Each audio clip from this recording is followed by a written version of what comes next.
We're doing the Paps today, just on the Cork-Kerry border in the Derrynasogart Mountains. I've been up here a few times. I tried filming a few times as well and the weather just never played ball, so I'm kind of hoping today it'll stay clear. It's overcast, but they seem to be high, but they're okay. But yeah, so before you give out to me, that's what they're actually called. I'll put up a picture of a map. The Paps. I think it's the Paps of Anu, of the goddess Anu is one of them, and Andashi, it's the Irish name of them. But they're very distinctive. I think you probably have a drone shot coming in earlier on. So they're pretty cool. They're everybody from North Cork coming to Killarney and stuff would they're very distinctive on the skyline. So they're kind of famous locally. They're an easy one to point out, you know. So yeah, it's just at the start of. They're really just at the start of the Killarney National Park. That starts off in there, then it's all fairly plain sailing going up. The bit at the very start there is steep. There's a good entrance to the mountain, but once you come up to a bit of a path, you're on the hillside then, and it's fairly straightforward. In good weather, in cloudy weather, you still need to know where you're going and have navigation and stuff. So yeah, we'll see. Fingers crossed up at the top it'll be somewhere normal. It's not normally, so we'll keep going.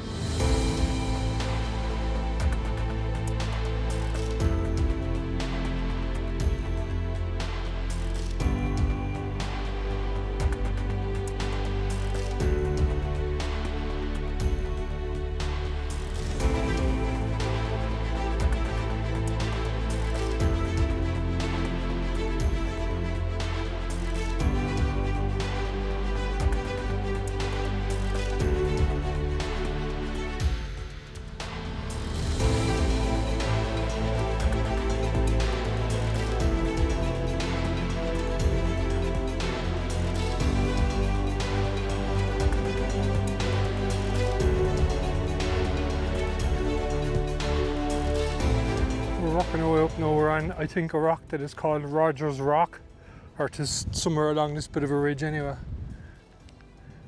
Why it's called Rogers Rock, I do not know. But yeah, we're having a fine, easy walk up there. Tis a lovely day for it. Tis warm. It's not as warm as I was expecting. So I was expecting to go from complaining about the bad weather to complaining about the good weather, but I don't think so. Tis a bit fresh. Tis a bit windy up here, but it's absolutely lovely. You can see the Paps have come into view now behind. So you get an idea of the road, the thing up. We're just following the fence up along there now. The ground is incredibly dry. Again, which is brilliant, because I've often been up here and it's just been wet and slippery. But it's yeah, it is lovely. For anybody that is from North Cork, which is where I'm from. The other one is Mulliginish. It is the big television mast, communications mast over. I might be able to point out afterwards in the video. So the Paps and Mulliginish are probably the two mountains most people know the names of. Yeah, cracking. Everything's kind of coming to life. It's still boggy, but it's a lot greener than what is in the middle of winter when everything's just brown and dead. So.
Fine, easy walk up. I met two nice fellas on the way up, and we came up the last stretch there, a good old chat together.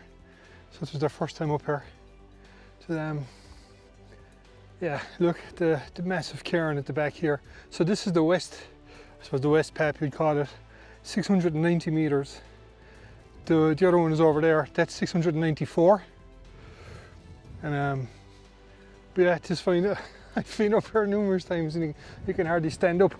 So you're looking across there. I'm from over there somewhere. So no mountains, no coast, nothing. So you can see how it's so different for me to be going down to the arse and the dingle and all that stuff all the time.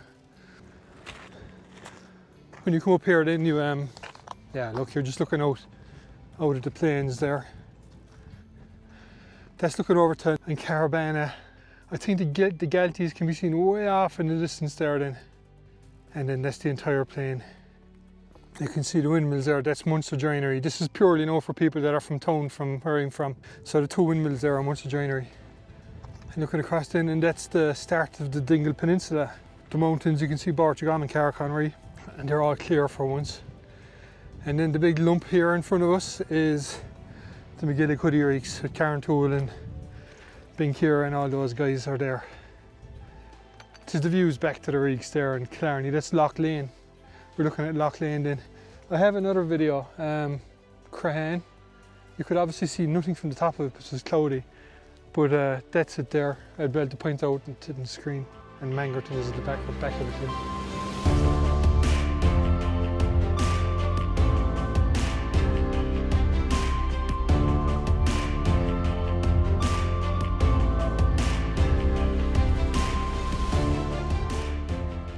We're working our way down there between the two of them. This Loch Nagina is the name of that down there. But when you're coming down the edge here, you can see all the stones. Some of them look natural, but some of them definitely look placed.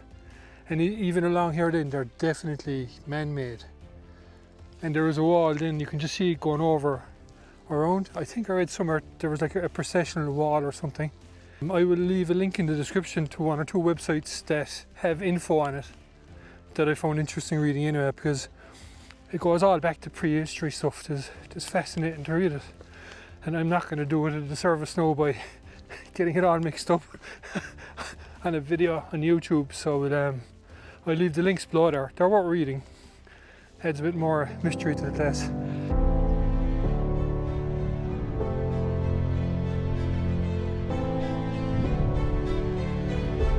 It's a good old slog up between the two of them there. You can just about see the wall over. So the top half would have, what I would have said was somewhere natural, but you can then see where they built it.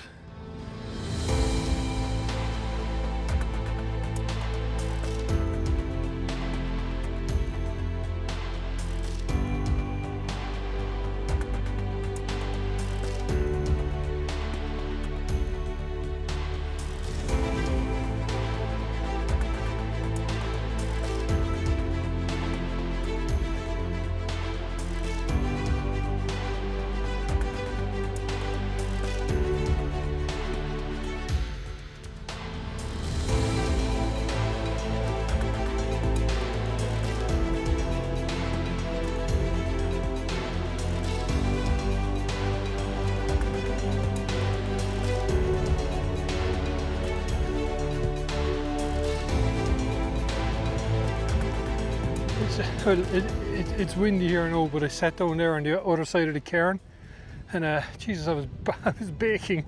So yeah, you've heard me going from complaining about the bad weather to complaining about the good weather now in a fairly short time span. So you can see the sweat in the hat. But anyway, we're up here on the East Pap. It's massive. It's 4 meters tall and 16 meters in diameter. It's when you're up underneath it, it's very impressive. I think, like, of all the ones I've seen all down around Dingle and everything, it's just crazy, and especially for the height it's built at. We're at 694, essentially 700 meters here, and that massive mound was built there. That's just fantastic. But when you look around here now, there's a village. You'll see signposts for it. It's called Shrone. I really hope now I can point this out afterwards. I'll put an arrow pointing to it. But they call it the city, and I think they were saying that they reckon one of the earliest populated places in the country. I don't know how that can be when it's so far inland, but Yeah, down there, the kind of bunch of houses there and trees. But it's been co-opted into a kind of religious thing. Well, it was. It's not used much anymore. I think there was a festival for May. But yeah, the city is what they call it. And the first time I heard it, I was like, what the? Like, it's just... But there's an enclosure around there again. It's really interesting. It's all prehistory.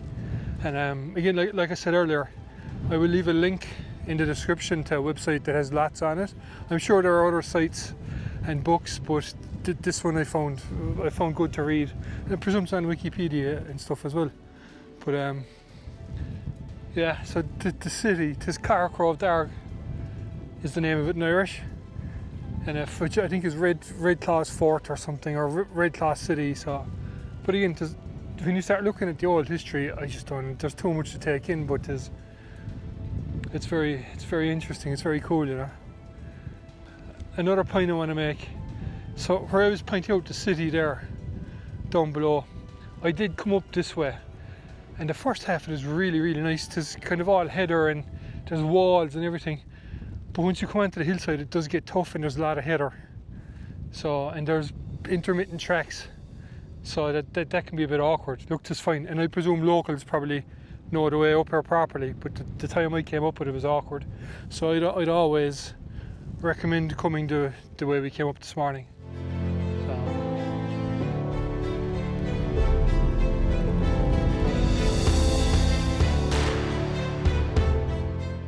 I'm after coming off the East Pap there now, and there's a bit of a pet. I don't know if there's a sheep pet or an actual thing, but it seems to be going in the right direction, which is down so far. It's kind of running along a bit of a ridge. So, but if that pet holds true, it would be sorted. It'll be definitely an easier way. But I won't bank any yet, because I've followed many a sheep pet before and they end up nowhere.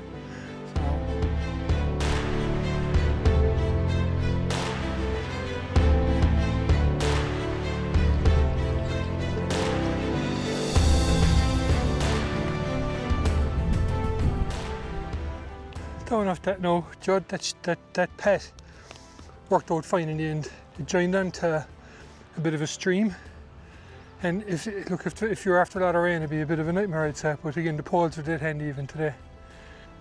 We're going to go in this way just for a look. Shrone Lake is inside there. Glenafrahan, I think is the name of it. So I'll give a quick gander, see what it's like. So this now is part of the Duhallow Way. There's a waymarked trail, I think. I don't know how many kilometres, I'll flash it up on the screen there. But it doesn't take you up onto the mountains for the most part. It just takes you along here. But look, it's really nice. It's very quiet here. I'm in a bit of a road here, but I don't know if anything can go along. It isn't crap condition, terrible condition. So, to the two boys I met earlier on, they brought their van up this way or whatever they were in. Yeah, you're brave men, lads, brave men.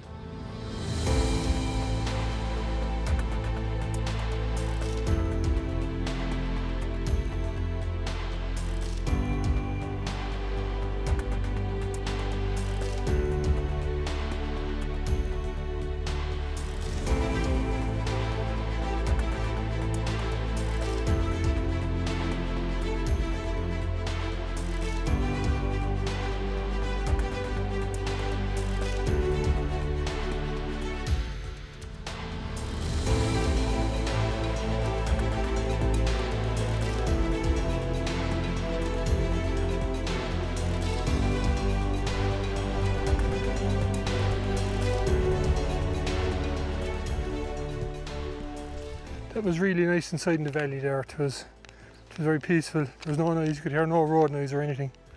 There was a stone chat bopping away beside me most of it, so it was nice.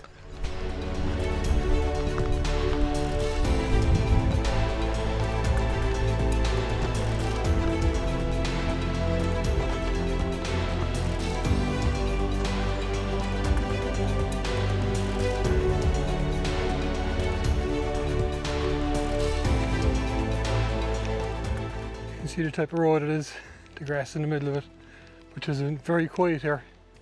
There was a car passed and the driver looked like they were following Google Maps or something, because they looked a bit shook. Yeah, No, it's lovely and quiet there. Coming out the road afterwards is lovely as well. Yeah. So look, we'll finish up there with a few K of road walking back. It was nice to start a bit late, and the long days in the summer now mean there's no panic. It's still 20 to 6 now, so you'll be at your ease doing it. So look, if you're new here and you haven't already subscribed, you might consider doing it. And if you're back for more of this, thanks again for watching. It was good fun. So look, we'll finish up again. Thanks again for watching. And sure, we'll see you guys in the next one, okay? Good luck.